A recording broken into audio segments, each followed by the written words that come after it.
Hey, my name is Matt LeRae from SpeedScale, and I'm going to talk to you a little bit about the fundamentals of Kubernetes performance testing. Now, this is going to be a wide-ranging talk where we're going to go all the way from the very basics of Kubernetes, how to map whatever your traditional understanding of technology is to Kubernetes. We're going to have a little glossary of terms, and then we're also going to show some basic demos using both open source and commercial software to institute basic software validation for Kubernetes apps that you may be tasked with testing. So these are a lot of general purpose techniques, and hopefully you'll find it useful. So without further ado, what is Kubernetes? So Kubernetes is a new type of container system that was pioneered at Google under a different name and then given to the open source world. Kubernetes is a way of abstracting out infrastructure. So it allows you to build highly scalable horizontally scalable applications without worrying about things like restarting containers or finding the optimal use of resources. Kubernetes takes care of all that stuff. So you'll notice that many new apps are written on Kubernetes, and it's become a little bit of an enterprise standard for new applications. But obviously in the real world, we deal with a combination of new and old technology, and so it's helpful to understand a little bit about what it's all about. So Kubernetes is similar to what you might be used to with something like VMware or vSphere in that it manages virtual machines. But in this case, a virtual machine is something a little bit different than what is in VMware. In Kubernetes, we take the virtual machine and we shrink out a lot of the unnecessary cruft that goes in the operating system, and we shrink it down to what's called a container. The only major difference between a container and a normal virtual machine is that it just doesn't include a lot of the same stuff. So it's that, you can get kind of confused with that, but it's really not that different. Containers within the same pod share a network layer. That's another important difference. And so you'll see here in my little diagram, you have like pod 1. Well, container 1, 2, and 3 will all share the same networking environment. That's pretty useful if you want to do some of the things we're going to talk about later in the talk. So a pod is a collection of containers. A container is like a virtual machine, and then a node is a server essentially. It may be bare metal, it may not, but it is designed to run a collection of these. Now, in order to run all these containers, you have to have a system for running containers. Typically on a desktop, that would be something like Docker Desktop. In a production environment, it might be something like Containerd. There's a variety of different container management systems, but fundamentally they all do the same thing that like a hypervisor would do in the virtual machine world. Now, you'll see a variety of other Kubernetes specific things, like Kubernetes has its own API that you can automate it. It's designed to be automatable. In fact, some might say it was never designed for humans, or at least my coworkers would. But Kubernetes is essentially use a tool called kubectl or kubectl or kubectl. You'll hear all these different names for it. But essentially it's a command line tool for managing the Kubernetes cluster. You should not be naming containers. That's something you do in the virtual machine world. In the new Kubernetes world, your app has to be ready for containers to be turned down and turned up automatically. It's part of the horizontal scaling. So the profile of the performance of a Kubernetes-based application may look very different, and a lot of things you're looking for in a performance test are pretty different than what you're used to. Now, in Kubernetes, there is a control plane where things can be scheduled, and you can learn more about that if you'd like. And there are various UI tools that will sit on top of Kubernetes to make it slightly easier to use. Now, the most common thing you may see in your organization, the naming of Kubernetes might be Amazon's EKS or Google's GKE.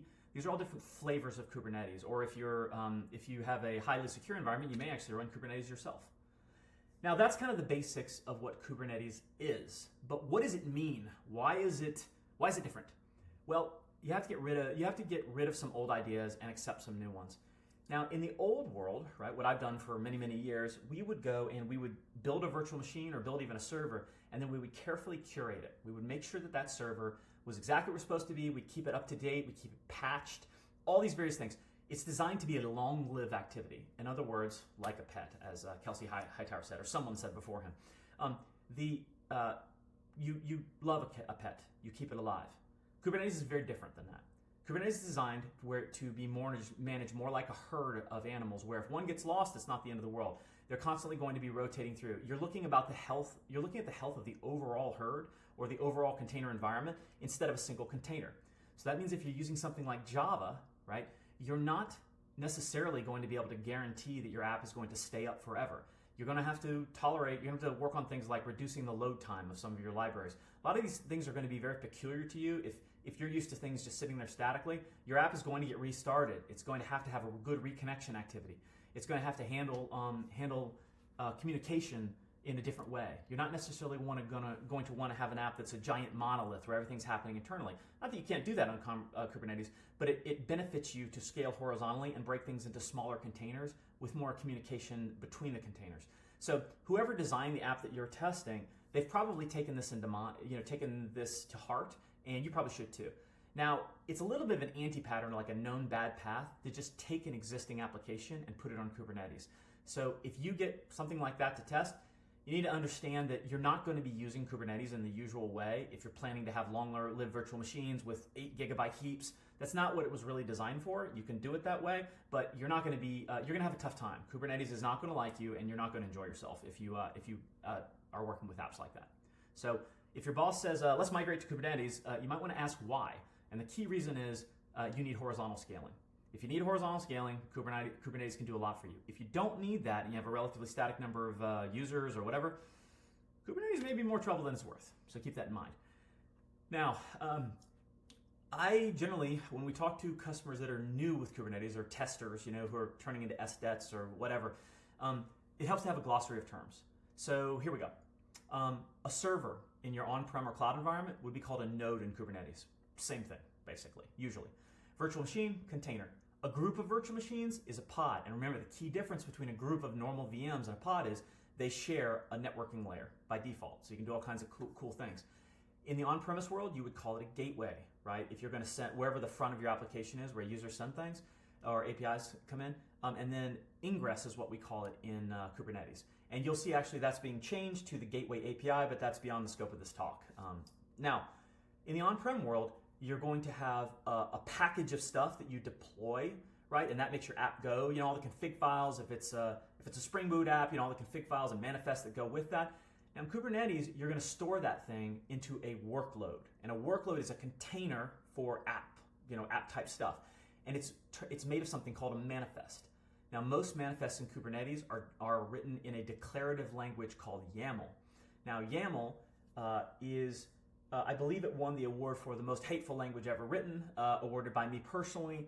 But YAML is what we use in Kubernetes, so you've got to get used to it. And you will find that many of the same sort of, if you're working like Windows, like your PowerScript files or PowerShell files, all your scripts and everything, they have an analogous way of putting them into Kubernetes, but they're usually going to start with a YAML file of some kind. So we're going to, in some of our demos in this talk, we're going to use YAML files, and you'll understand why. Don't be scared. They're not that hard. As much as I joke about YAML, it's not that difficult. Now, to close up the talk about Kubernetes in general, just as a broad strokes, Kubernetes is awesome. It is where everybody wants to write their apps right now, or at least a lot of technologies. It's cross-platform, and you can switch it between clouds. It gives you relatively infinite horizontal scale, right, within reason. It is designed for GitOps, or it's designed to have everything declared instead of run in a scripting type fashion. And you'll find that again as we move on through the talk.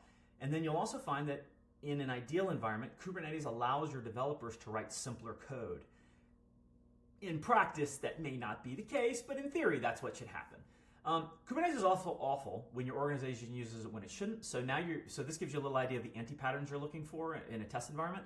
Kubernetes is extremely confusing. It's very hard to work out the networking rules, the software-defined networking, and really understand what's going to happen. A lot of people make problems. You end up with loopbacks, et cetera, et cetera. There's all these different issues.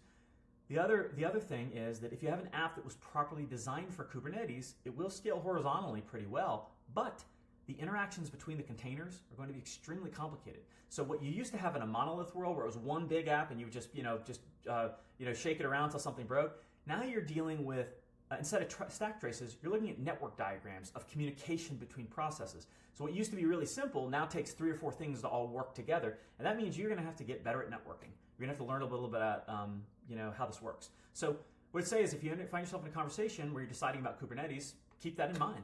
It may be for you and it may not. Now, things about Kubernetes that you should be testing for. Nobody ever talks about them because they're non-functional requirements, so they don't end up in this very much. But there's three major things that you're going to have to consider, and we're going to spend a lot of time on the last one. So the infrastructure and the application limits are now tightly coupled. So let's take Java as an example, because I know it's real popular in the enterprise environment. In Java, you're setting the heap size. So that's good. You still have to do that, right? You still have to think about your GC algorithms, et cetera, to scale these things properly, and the trade-offs between CPU usage and memory, right, to go with that. Thing is, when you add Kubernetes into the mix, now you also have limits set by Kubernetes. So you have to understand that if Kubernetes thinks that your app is eating too much memory, it's going to restart it. It's going to kill the container without asking you. And so you need to keep these things in sync and tuned. That's probably not enough for for an individual talk, but it's something to keep in mind. The other thing to keep in mind is Kubernetes works differently than what you're used to. It has a horizontal autoscaler built in. Now, it doesn't have to be turned on, but why are you using Kubernetes if you're not going to have it turned on? That is going to change the behavior of your application. I'll give you an example. Let's say you're running a big performance test. You've got your big JMeter script going. You're going to test your API. When you run that in a traditional environment, you would see your graph would go up. It would hit the limit, right? Your throughput would start to go down. Your latency would start to go up, right? Or well, at least your latency would go up, and then your app would eventually break, right? Kubernetes won't necessarily let that happen. What it'll do behind the scenes is it'll add more containers or more pods, right, automatically, if it's configured that way. So what you'll see is a graph that looks like you're going up, you're about to hit the wall, and then suddenly everything will drop down again because Kubernetes will have scaled out and scaled out and scaled out. These are the kinds of things that will mess up your performance test if you don't expect them happening, or expect them to happen. And the last one we're talking a little bit right here, or we're going to talk more about in this talk, is the environmental test design. You don't want to just run with a normal staging environment if you're going to test a Kubernetes app. This is a recipe for sadness, which we'll get into in a minute. Okay, so staging environment. That's typically how most of us came up thinking that you go and test things. Now, staging environments typically are perfect replicas of production, right? Everybody should be laughing when they hear that, right? You know how hard it is to keep a staging environment working, but let's go through it real quickly. First thing you need infrastructure. So you had to get somebody to provision you either cloud resources or hardware somewhere, right? And all this takes a long time, right, to get these VMs spun up. The second thing you're going to need is your actual app running. Now, getting your app running may be easy for you, may not. I still run into a lot of organizations where you are doing manual deployment scripts. So getting in the staging environment, getting a replica of it's not easy. Next thing you're going to need to do in a traditional staging environment is have something to generate load, or at least regressions, or whatever you're after. In this talk, we're going to talk about performance, but applies the same way with regression tests. You need that script, and that script is not the same as the one you wrote for your, it's not the same in Kubernetes as it will be in a legacy environment. Now, the last thing is, and this is usually where everybody falls down, is you need to put the dependencies in the staging environment. So what I mean by that is, if your app depends on Postgres, you need to have Postgres in there, and it needs to be populated with some realistic-looking data. Usually that's where everybody falls down, is because realistic-looking data is really hard to find. So then the last thing is that people also generally forget about is, if you have any dependencies, like on something like Stripe or HubSpot or AWS services, you're either going to need a mock environment for those services where you have your data replicated, or you're going to need to use the Stripe test environment that has semi-realistic data, and your app's going to have to be tolerant of that. It's a big interlocking piece of set of stuff. Now, Kubernetes will make some of these things easier and some of them harder. So in a Kubernetes environment, you're going to need a slightly different set of stuff. And you'll know if your development team did it right, because they're going to have these things done by the time it gets to testing. So first thing, you're going to need infrastructure as code. So you're not going to be deploying the application anymore, or you're going to have a really bad time in Kubernetes. You're going to be running a manifest that is usually stored in a Git repository that has the details. Now in Kubernetes, the popular deployment mechanisms are either the free version or the easy version, which is customized, which is less popular, and then the more industrial strength version, which is called Argo. These are deployment systems. They read a Git repository and they deploy an app. It's not a human. They shouldn't be doing that anymore, right? So that's number one, is you need infrastructure as code if you're going to do this properly. The second thing is your load generator needs to be a pod in Kubernetes, and it needs to be a pod that you maybe scale up, right? Because you're going to need to generate more load. The last thing, and so that's actually pretty common to wherever your other environment, whatever your last environment was. The thing that's going to change a lot in Kubernetes is because of the way Kubernetes works, you have different options for copying data into the environment. So all those dependencies that I was talking about with Postgres or whatever it is, all that has a slightly different flavor. You don't necessarily have to copy Postgres anymore. you don't necessarily have to get a Stripe test environment or a HubSpot test environment or whatever API it is. You have the option of using something called Traffic Replay. And that's because Kubernetes provides software-defined networking. I'm going to talk a lot more about that in a minute, but that's different. You don't necessarily have to have these things. And the same thing applies to your external dependencies. You potentially can use Traffic Replay in order to replicate those. Now, if you think through this for a while, you'll realize this actually becomes an entire replica of a production environment because the dependencies are part of it. If you do this right, you will actually be able to spin up and spin down copies of production for developers, for testing, for everything, right? But this is mainly about testing. Okay, so I'm going to talk a little bit in the rest of the presentation about how to do a deployment test. So what I mean by that is you don't want to be running tests in the traditional way in a Kubernetes environment because that's a good way for people to want to stop testing. Because Kubernetes encourages continuous deployment, right? And it actually provides ways to do that, right? Automation around that you don't have in a normal environment. You want to use them because if you don't, there's no real, there's no real reason to run manual tests. It's not fast enough.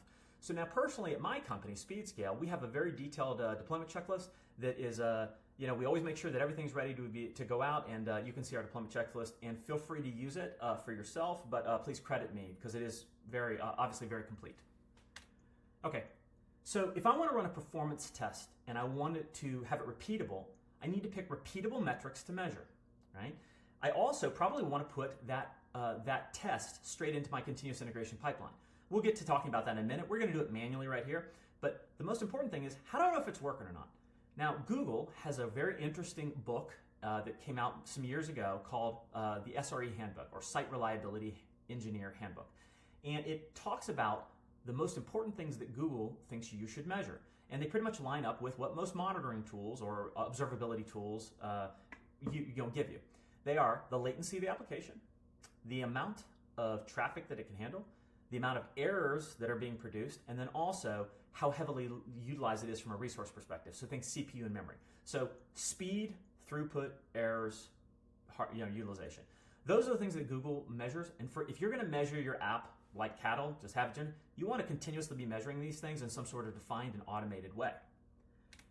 So how do we get there? Now, I talked a little bit about infrastructure as code.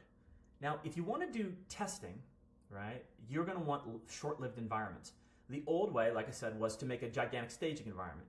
The new way is to make very fast to spin up and fast to spin out spin down environments. Now, your manager is going to love this if you do it properly because it's going to allow you to cut your cloud bill substantially.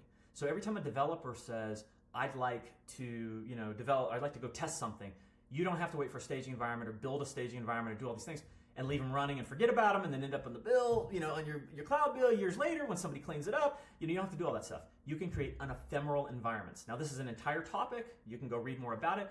One of the big leaders, especially in the mature world of Java and things like that, is called Test Containers. Highly recommend that tool. It allows you to spin up the environment in a container, right? So it gets you your infrastructure. There's also some other really good newer ones called Ufizzy and Covery. There's a ton of these. Now, once you get that infrastructure stood up, you've got to figure out how to get the app in there, right? I'm assuming that someone can help you with that if they know how to deploy their app. But you still don't have all those dependencies. You still don't have any realistic data going in the environment. So it's only a sort of ephemeral environment. Now, the way that I found to solve this is using a technique called Traffic Replay.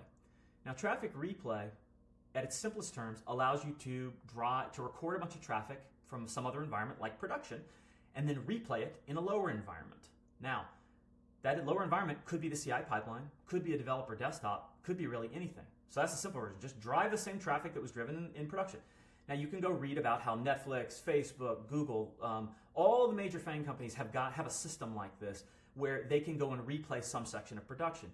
Usually it starts out pretty simple. They just take a bunch of gets, and that's what we're going to do in our demo here. I'm going to show you how to do that using open source. But they take a bunch of gets, and they just say, okay, does it work? Great, let's put that in the CI pipeline. Problem is, you sometimes don't want to just test the simple gets, and that's where you turn into commercial solutions like mine, SpeedScale, but we're going to stay on the open source side during this talk. Now, Traffic Replay. Okay, there's different versions of this. One version is, I'll actually talk about all three in this talk. So the first one is one that's been very popular in the last few years, which is test in production. Some people love to live dangerously. That's great. If you run an ad network, that is great. But if you run a banking system, you may not want your customers to find your bugs in production. The next thing that people do is traffic mirroring. Twitter wrote a really good paper on this using a tool called Diffie, right, which allows them to basically fork traffic from production. So that's great. And then the last one, which I think is the most mature approach, is using traffic replay, which takes the idea of traffic mirroring, but then stores the traffic persistently and then automatically generates mocks and tests and all the stuff. Basically uses the traffic in a more comprehensive way than just to blast your app temporarily. Okay, let's talk a little bit about these. Their pros and cons. So test and prod is a great way of burning a lot of money because you're going to spend a lot of money on production monitoring and a lot of time fixing things in production. It works really well for the FANG companies because it works well for them because of their business model. Their customers don't run away, right, just because they had a bad experience. But if your bank transaction doesn't go through, that's a different story. And so test and prod gets less popular the more mission critical your app is or the more tolerance the less tolerance I should say that your users have for problems. So there you go. Now, traffic mirroring is what came after just test and prod, right? Like a lot of these big FANG companies, you'll see in their blog posts they did this. So traffic mirroring is good because it allows you to replicate things, and you aren't just testing in prod, so you get to test on some other environment. So that's good. It doesn't affect real users. Problem is, whatever you're mirroring in the moment may not be what you actually want to test. It may not be the most useful set of traffic, and so timing becomes the most important thing. The second thing is, most people have some sort of personally identifiable information, and you might notice there's privacy issues in the world. So they don't let developers mirror straight from prod. Yeah, sure, it works great for Twitter, but Twitter doesn't handle sensitive information, right? Now then the last one is that getting a pipe through your network to anywhere else, like a build pipeline, is almost impossible to keep running just because networking is hard, and no one wants to pipe straight to production. So traffic mirroring has fallen out of favor, so that's good. Now, that lands us on traffic replay, which allows you to essentially mirror, but then store it and then make changes to the data, like massage the data. That's another important part. Like, take care of things like that PII or whatever it may be, and then go and store it for the future. So traffic replay is kind of the new way, let's say, on top of that. Now, why am I talking about traffic replay when we're talking about Kubernetes? I'm talking about it because Kubernetes makes this all possible. If you were going to try and do traffic replay in a traditional environment, you would spend days and days and days configuring manual switches or getting pipes to production, changing systems, rerouting endpoints, etc., putting proxies everywhere, all that stuff. You don't have to do that in Kubernetes. In Kubernetes, you can just use the software-defined networking to get a funnel and pipe things through, and then you can go and record that traffic and replay it. Now, I'm going to talk a little bit about this open source project called KubeShort, which has a commercial component. I think the open source is very cool. Obviously, my company, SpeedScale, we have a commercial version that has all features and that takes care of all these problems for you. But then there's also a kind of middle of the ground option in open source that has a pro option, which is called Go Replay. So you can try them all out. Obviously, we're going to stick with the open source for this demo. Okay. So how do you capture traffic in Kubernetes? There's two ways that are popular right now. One is kind of what everything works on right now. It's called the sidecar model. One thing you need to know about it is, if you remember the front of the talk, I said that multiple containers in a pod can share the same network. That's what a sidecar does. It goes and it takes your application, it puts a sidecar on top of it, and then it records it for some other purpose. This is pretty much an industry standard way of doing this in Kubernetes because it was pioneered by something called Envoy. You can go read all about it, but this is kind of the standard way everybody captures traffic today. Now, it has upsides in that it's easy, it's standard. It has downsides in that it can introduce latency into your application more than you'd like because it is a proxy. And as well as it's written, there still can be issues. Now, what's changing in the wider infrastructure world is a technology called eBPF, or Extended Berkeley Packet Filters. This is a technology that's over 20 years old, but it's being used for something very new. eBPF, especially in a Kubernetes environment, it only works on Linux, by the way, although Windows has been adding support, so it's kind of they're catching up a little bit here. eBPF allows you to look into the kernel, the operating system itself, in a standard way with a good security model and extract data. So that means that you don't have to sniff the network, you don't have to do all that proxy stuff and all this other. All you have to do is look into the SSL library in Linux as things are being decoded and pull the traffic out of it. This is becoming the new standard. Now, if you don't believe me, go look at projects like Cilium or Calico or Microsoft's Retina project. You will see that this is where most of the industry is going. And why? The reason everybody likes eBPF is because the latency is much lower. It has a good security model where the operating system can control, how that data gets out or what can run. It is extremely difficult to code, we'll say, but there's a limited number of things you can do, right? So it's harder to break things, right? So eBPF is kind of where things are going, and that will eventually replace the sidecar model. You will see the Envoy has a new type of listener that they are developing, this eBPF, to go and get rid of some of that latency from the sidecar. So when your production team, or if you manage production, wants to install a listener, these are the two models. I'm going to show you the eBPF model using an open source tool because that's kind of the future. Okay. Now, for my little test here, for my demo, I'm going to do a test against an API. I'm going to keep it simple. Now, you can do UI tests, you can do all those things, but you'll find in Kubernetes, as you get more containers, you want to start doing API testing between a lot more than you would in a traditional application, a monolith. In this test, I'm just going to strip a bunch of gets out, like meaning the HTTP gets, just like the request to the app. I'm going to strip them out, and I'm going to put them in a script and make a little CI pipeline test for it. So now I'm going to do that against one of these API tests. It's actually helpful to start against to run it against the ingress or the gateway, right? Sometimes if you just want to start with blasting the app and not get real fine-grained. But I'm going to get fine-grained in this and actually test an individual API. So that's what we're going to do. Now the first thing I'm going to do is I'm going to make a script for staging. I'm going to show this all happening. But what we're going to end up with is YAML, okay? Now YAML is it's not Kubernetes specific, but it's used heavily in Kubernetes. We're going to create what's called a job in Kubernetes. And the job is going to run a bunch of curl commands that we record from production. So that's what we're going to go do. Now, you can also use the same job as a synthetic for production, by the way. But that's here nor there. Okay, once we've gone and created a job that runs in Kubernetes that we can check the output of, we're going to go and insert it into our continuous integration pipeline using GitHub Actions. I'm not going to actually do that much in this talk, but you can go and see it in the GitHub repository, how that's done. It's very easy, and it'll allow you to take a snapshot of something going into production and then use that as a validation test to where things can't get released unless they can survive that production traffic. So with that, without further ado, I'm going to jump into a demo. There are the open source version of this demo is KubeShark. That's what I'm going to show you. And then there's also a commercial product called SpeedScale, which is where I work, which you can also check out as well. And so without further ado, let's get started. Okay, so in this demo, I'm going to show you how to use a cool open source project called KubeShark to record from a Kubernetes cluster with an app running in it. We'll inspect the traffic a little bit. Then we're going to, through the magic of ChatGPT, we're going to write a little script that will go and convert the traffic that comes out of KubeShark into a set of curl commands. We'll put those curl commands into a YAML file, and then we'll use that to regularly test our application and see if it's still working. So without further ado, let's get started. Now, first thing I'm going to do is I'm going to install KubeShark on my local Macintosh. Now I'm not actually going to do this because I already have it installed, but that's all you have to do is brew install KubeShark, and it'll start it up. Now I'm going to run against a local Minikube cluster. Now all that means is it's a packaged up small version of Kubernetes that you can run on your local laptop. So I'm just running that now. I already have it going. That's a separate set of instructions, but go and install Minikube. Now I'm going to download a demo application from SpeedScale's GitHub repository. It's the most basic demo application you can imagine.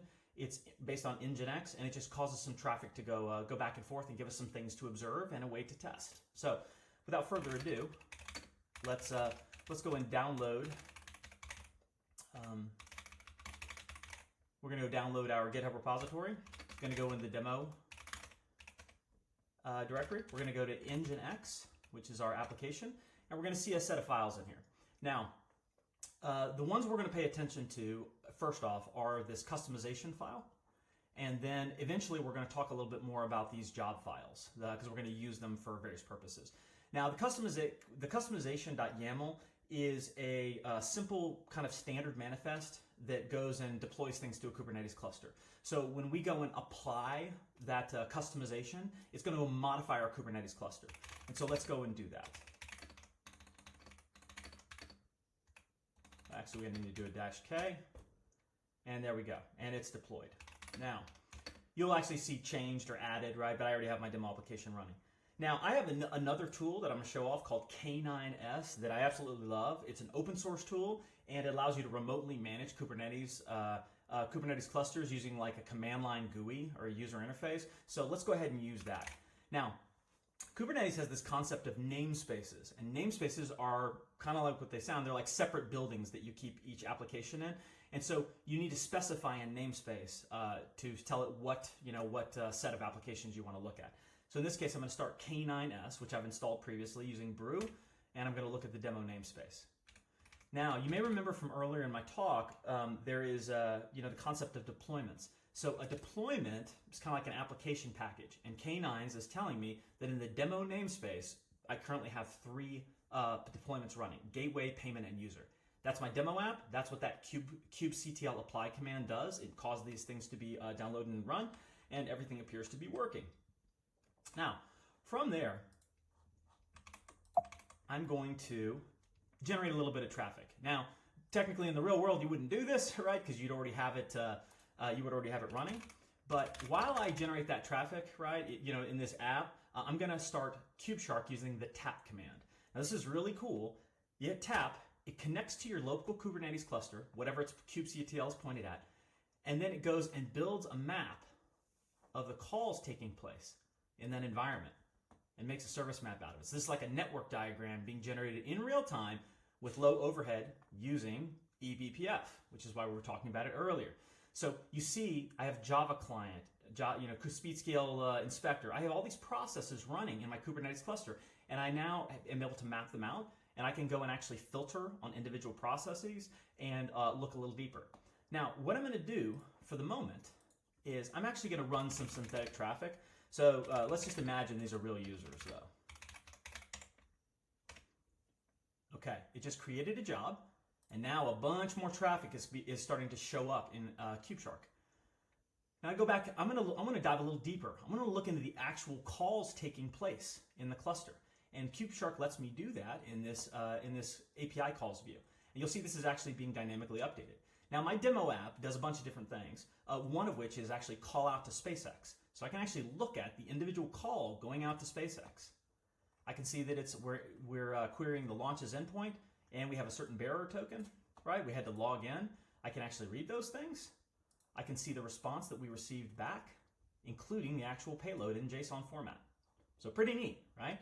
Now we're going to use this information, and you're going to have to imagine, I'm going to wave my hands around, but I wrote a ChatGPT actually wrote a Python script that you can find in the repo that goes and converts the output of Wireshark into curl commands, right? Which is actually pretty easy because it's all just in this JSON format. If you click on metadata, you can actually find any of these data points in here.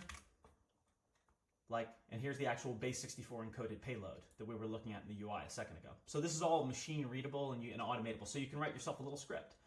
Now, once I have that script, I'm going to go and I'm going to put it into a YAML file. So imagine I have a set of curl commands, and now I open up job-curl.yaml. I see in here, I'm creating a Kubernetes job, which is called traffic, and it's going to run a series of curl commands using a Golang image, a public image. So what's going to happen? This is going to cause Kubernetes to download the container for this Golang image. It's going to cause it to run those commands, bash-c, and run all those curl commands. And if any of them fail, then the container's going to fail, and we'll know our job failed, which means the app is not ready to go into production. So that's what we're going to do real quick. We're going to run kubectl, apply-f, job-curl. This is my newly generated curl file from, with all my curl commands that is recorded from production. I hit run, and then I get some output from those commands, and then we're off to the races. Now, I may have made a mistake here, but let's see. Okay, no I didn't.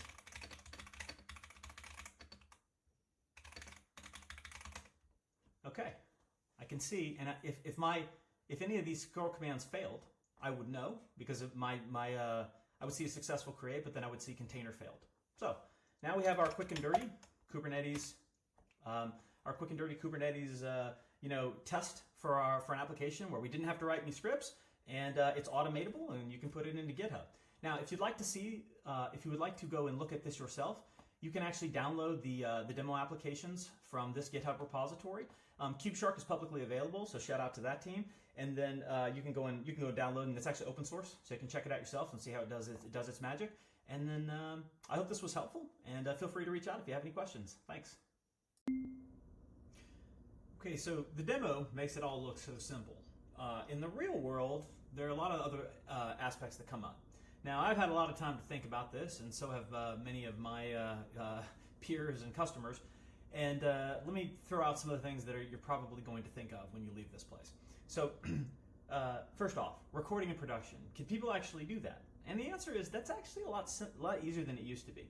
Recording in production, as long as you have the right safeguards and your organization is reasonably mature, there usually is a practice and a way to record production from production traffic and sanitize it. So that's actually becoming a lot easier than it used to be because of things like Envoy, right? If they're used to Kubernetes, they're going to be more amenable to this. They're going to be used to these ideas more.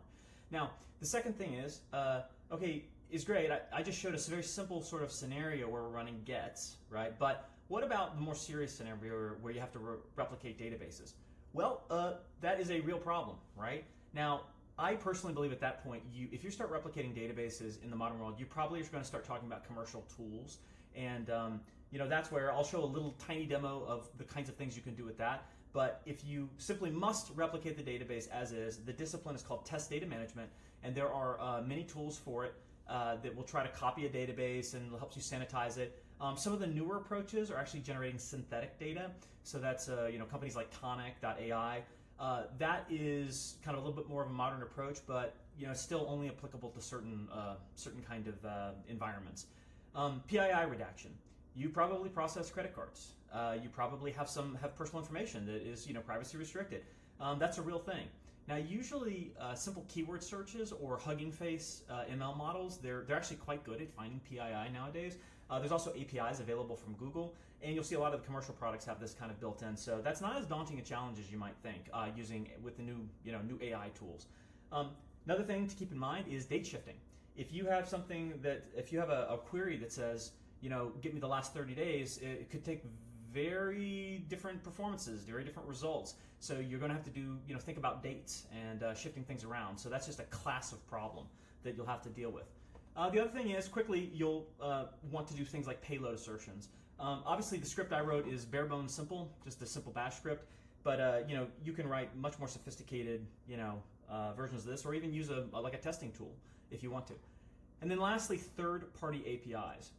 Usually, third-party APIs, if you're not using a commercial tool like SpeedScale, they're very hard to replicate. And you're going to have to just accept that there's going to be corruption or mismatches of data between like Stripe's test database and what you have. You can do a lot to fix this, but you quickly reach the point of diminishing returns. Now, the last question the bit is, okay, well, this approach is good for simple things, but what do you get if you jump into the commercial world, right? And the commercial world is tools like the one that my company makes, like SpeedScale. The main things that you're going to see that are different versus the open source world is how much volume it can handle and how kind of enterprise bulletproof it is. Tools like SpeedScale will actually draw a service map, but it will do more than just draw the service map. It'll actually generate the tests for you. It'll actually watch the environment and replicate the production traffic, but it'll also go and remove the need to have a database in the environment because it will replicate the database at the network level. And we can get into all that. This is not a product pitch for SpeedScale, but that's the kind of things you're going to get. When you step up to a commercial product, is that automatic generation of both tests and service mocks. And then I think the last thing is the ability to remote control Kubernetes clusters and spin up environments on the fly, like self-service. You're not going to be dealing with all these YAMLs and all that. So anyway, with that, I think that reaches the end of this presentation. I hope that was helpful, and I hope that you'll also pull down some of these these scripts and try some of it yourself. And feel free to reach out. You can always find me on all the various Slacks and Twitter, etc. If you have questions. So have a nice day. Enjoy the conference.